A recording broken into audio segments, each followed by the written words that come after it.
Welcome back, 412-575-2600. Give me a tweet at Josh Taylor HD. A bunch of them rolling in. One of them from Ron, who says, what is the possibility that the Pens miss the playoffs?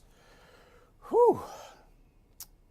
If I had to put a number on their likelihood of making the playoffs, I will say 70 to 75% chance that they make the playoffs. If for no other reason, I think we saw today just how good this lineup can be offensively.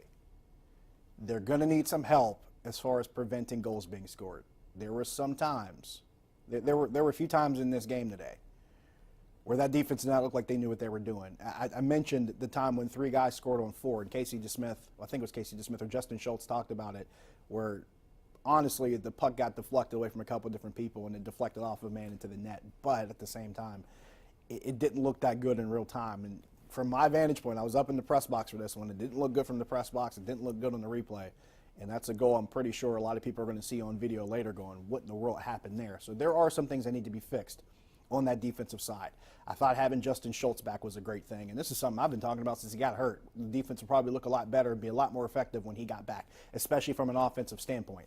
I think losing Olimata is going to hurt them more than people think. I know a lot of people like to pick on Olimata, but since Jack Johnson showed up, Olimata kind of gets the benefit of the doubt. But losing him is going to be something that I think hurts them more than they think. The one thing I think is the positive, you get minutes out of Chad Ruedel. Chad Ruedel as a third-pairing defenseman, I think, is pretty much the prototypical guy. He's not going to make a lot of mistakes. You're not going to hear his name a lot because he's not going to mess up a lot. He's going to do a lot of things solidly and a lot of things well. Doesn't have to be a world beater. Just be consistent. I think he can be that guy.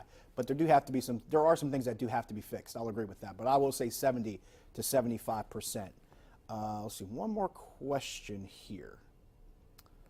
TC says there's no one to blame for what AB did than AB. I don't care what anyone said. Doesn't give him a right to walk out on this team, be a man and own up to it, and quit blaming everyone else. This is true.